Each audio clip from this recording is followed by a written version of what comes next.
विद्यार्थी भाई बहनों, धोरण 10 गणित प्रकरण 2 बहुपदीओनी अंदर आपणे छेल्ले शून्य शोधो अने तेना उपरथी शून्य अने सहगुणक वच्चेनो संबंध चकासवानो कह्यो हतो।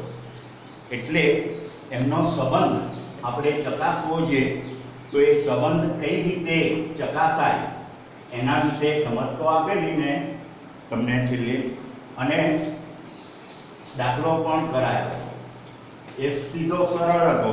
हवे थोड़ोक एनाथी अघरो दाखलो तमने हूँ समजावुं छुं। अहींया आपणे एक बहुपदी आपेली छे, बहुपदी x² - 3 ना शून्य शोधो अने तेना शून्य अने सहगुणक वच्चेनो संबंध चकासो। आ रीते करवुं छे। हवे जे बहुपदीना शून्य शोधवा होय तो बहुपदी dx बराबर शून्य लईशुं एटले x² - 3 बराबर 0। हवे बे घात छे, x² x नो वर्ग छे, पूर्ण वर्ग। 3 देखीती रीते कोईनो वर्ग नथी एटले पूर्णांक संख्यानो वर्ग नथी, परंतु वर्गमूळ 3 असमय संख्या एनो वर्ग 3 थाय एटले आ x नो वर्ग तरीके लखाय अने 3 एटले वर्गमूळ 3 नो वर्ग। एटले एवुं नहीं के 1 4 9 16 25 होय त्यारे ज पूर्ण वर्गना तफावतनी रीत, फक्त पूर्णांक संख्याओना ज वर्गमूळ माटे नहीं, परंतु आवी रीतनी वर्गमूळ 3 ए असमय संख्यानो वर्ग 3 थाय छे एटले आने x नो वर्ग तरीके बतावीशुं अने वर्गमूळ 3 नो वर्ग बराबर 0। हवे आनी अगाऊ मैं तमने बहुपदीनी शरूआत करी त्यारे पूर्ण वर्गना तफावतनी रीत ए वर्ग ओछा b वर्ग ए रीते अवयवोनी वात करेली। तो अहींया आगळ पहेલું पद x नो वर्ग ओछा बीजुं पद वर्गमूळ 3 नो वर्ग, आ a नो वर्ग ओछा b नो वर्ग, तो x वत्ता वर्गमूळ 3 x ओछा वर्गमूळ 3 बराबर 0।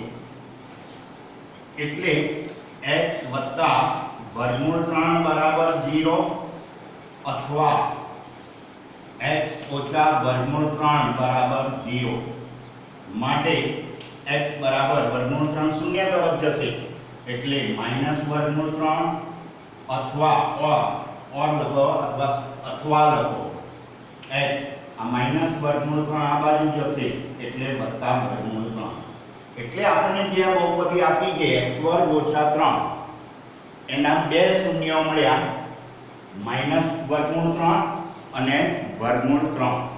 एटले आपेल बहुपदी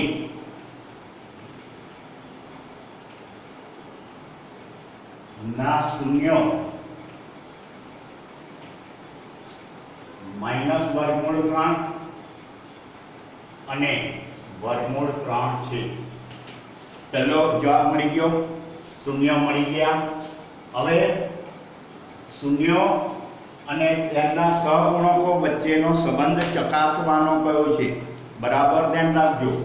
तो ज्यारे ज्यारे शून्यो मळे अने ए वखते शून्य अने सहगुणकोनो संबंध चकासवो होय तो आपणे गई वखते गया दाखलामां जे रीते कर्युं ए प्रमाणे करवानुं।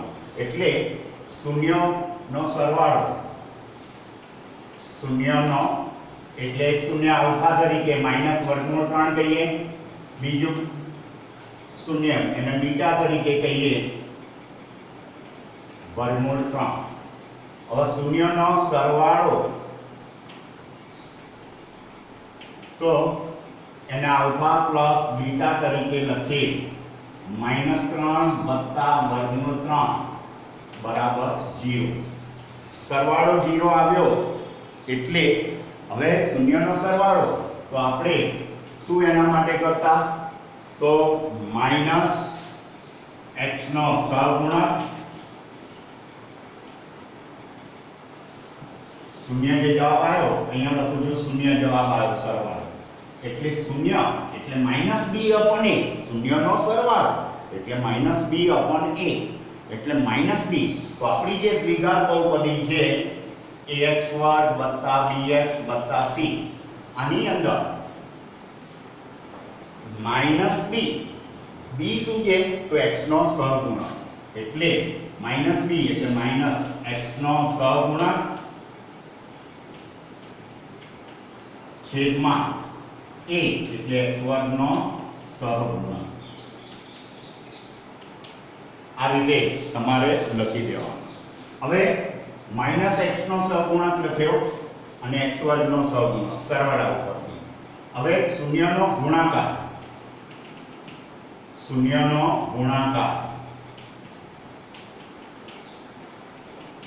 એને આપણે આલ્ફા ઇન્ટુ બીટા તરીકે કહીશું. તો -3 ગુણ્યા માઈનસ વર્ગમૂળ 3 ગુણ્યા પ્લસ વર્ગમૂળ 3, તો માઈનસ પ્લસ 2 નો ગુણાકાર માઈનસ માં આવે, વર્ગમૂળ 3 ગુણ્યા વર્ગમૂળ 3 એટલે વર્ગમૂળ 9 અને 9 નું વર્ગમૂળ તો શું થશે 3. તો શૂન્યનો ગુણાકાર c upon a, c એટલે આપણા માટે શું કહેવાશે અચળ પદ, અને a એટલે શું કહેવાશે, a એટલે x વર્ગ નો સહગુણક, તો એને શું કહેશો x વર્ગ નો સહગુણક, આ રીતે કહેવાશે. તો અહીંયા માઈનસ માં છે એટલે માઈનસ અચળ પદ છેદમાં x વર્ગ નો સહગુણક. અહીંયા આનો છેદ કેટલો ગણાશે 1, આમાં પણ છેદ શૂન્યનો છેદ કેટલો ગણાશે 1. એટલે આ રીતે આપણે આ જે દાખલો છે એના ઉપરથી તમારે બે એક મીડિયમ દાખલો અને એક અઘરો દાખલો, બે દાખલા શૂન્ય શોધવાના અને શૂન્ય તથા સહગુણકો વચ્ચેના સંબંધ ચકાસવાના એની વાત કરી. હવે આના ઉપરથી તમે સ્વાધ્યાય 2.2 છે એમાં દાખલા નંબર પહેલો જે છે એ આ રીતે તમે ગણજો. સ્વાધ્યાય 2.2 માં દાખલા નંબર 1 એ હોમવર્ક તરીકે હું આના ઉપરથી આપું છું. એટલે ગૃહ કાર્ય હોમવર્ક સ્વાધ્યાય 2.2 માં દાખલા નંબર 1 આ રીત પ્રમાણે. હવે બીજી રીતની વાત કરવાની છે આપણે.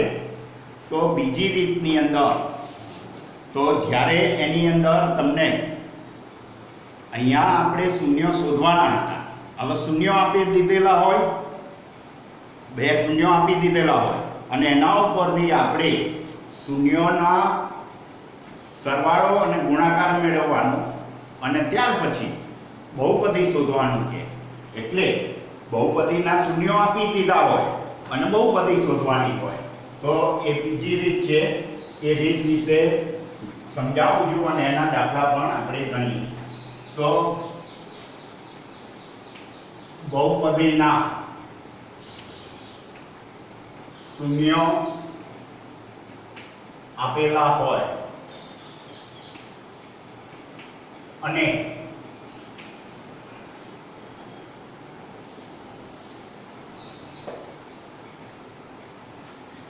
બહુપદી મેળવવી હોય ત્યારે અથવા બહુપદી મેળવવાની રીત એમ કરતી.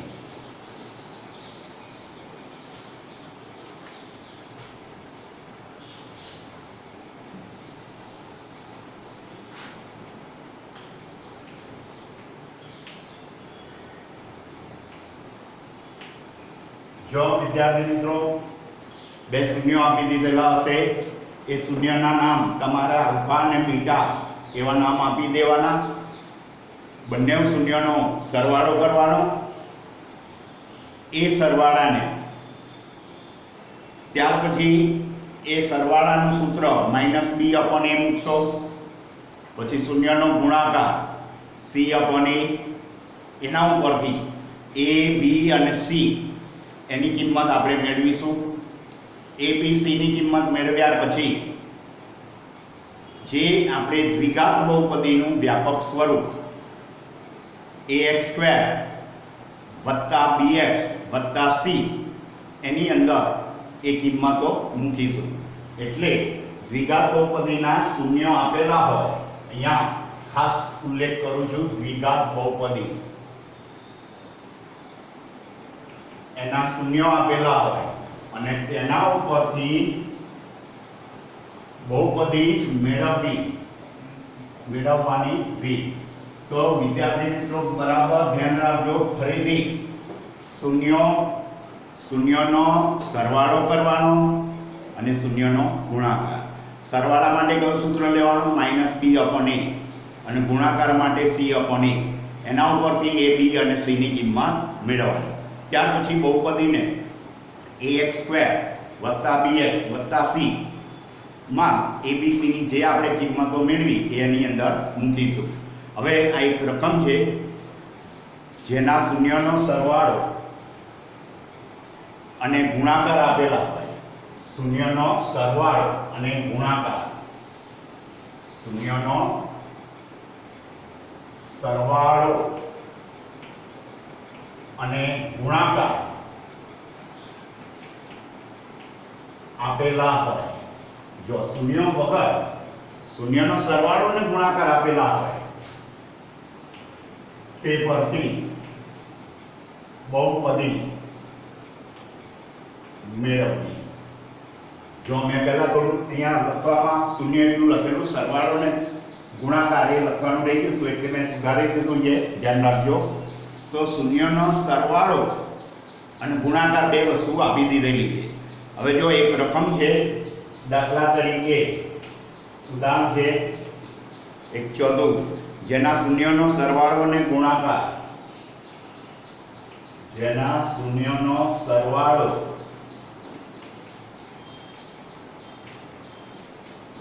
અને ગુણાકાર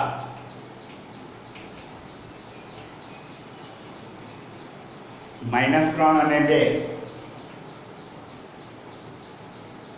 હોય તેવી દ્વિઘાત બહુપદી મેળવો. જો હવે શૂન્યનો સરવાળો -√3 અને ગુણાકાર તો કેટલો લેવાનો? 2. એટલે બે અલગ અલગ નિશાનીથી મેં કરી. બરાબર. ફરીથી કલર એ કરો. શૂન્યનો સરવાળો કેટલો લેવાનો છે? માઈનસ. બરાબર. એટલે શૂન્યનો સરવાળો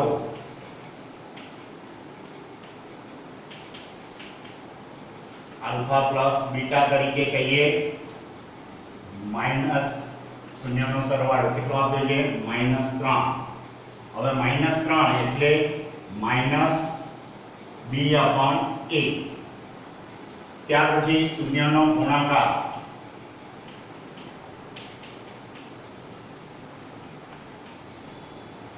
એને આલ્ફા ઇન્ટુ બીટા તરીકે કહીએ. સરવાળો એટલે આલ્ફા પ્લસ બીટા, અહીંયા કેટલો લીધો? -3 અને ગુણાકાર એટલે આલ્ફા બીટા કેટલા? 2. ગુણાકાર આલ્ફા બીટા ગુણાકાર આપણને આપ્યો છે 2 એટલે c/a. હવે જો વિદ્યાર્થી મિત્રો અહીંયા બંનેના છેદમાં કોઈ સંખ્યા આપી નથી.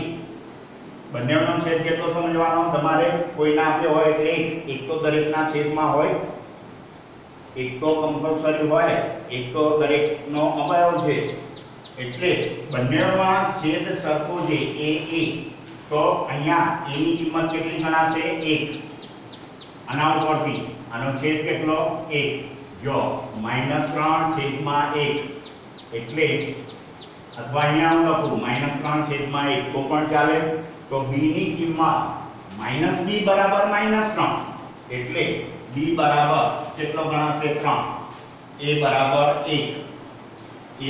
1 અને c બરાબર 2. બેનો છેદ પણ કેટલો? 1. હવે abc મળી ગયા. આના ઉપરથી બહુપદી એટલે p of x, બહુપદીનું સૂત્ર p of x બરાબર ax² + bx + c માં A B C ની કિંમત મૂકતા તો આપણને બહુપદી મળી જશે તો a 2x2 એની કિંમત 1x2 એટલે a 1 ગુણ્યા x2 એટલે x2 b આપણી પાસે આવ્યો 3 તો 3x અને c એટલે 2 આ રીતે બહુપદી થઈ dx હવે કોઈ વાસ્તવિક સંખ્યા k માટે વાસ્તવિક સંખ્યા k માટે તો p of x બરાબર k કૌંસમાં x2 3x 2 બરાબર તો આ પ્રકારની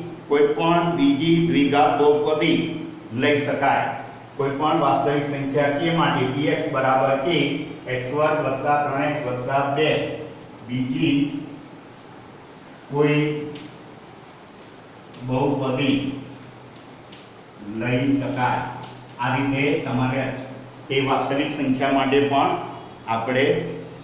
આપણે શરતના અનુસાર બહુપદી આપણને મળી શકે બરાબર એટલે આ રીતે તમારે બહુપદી આ રીતે તમારે સરવાળો અને ગુણાકાર ઉપરથી બહુપદી મેળવવાની હજુ આનાથી છેદ આપેલા હોય તો છેદ સરખો હતો પણ કોઈમાં છેદ ના આપ્યો હોય અને કોઈમાં છેદ આપેલો હોય સરવાળામાં કે ગુણાકારમાં તો એવી પરિસ્થિતિમાં તો એવો એક દાખલો કરીને લેક્ચરમાં ગણાવીશું થેન્ક યુ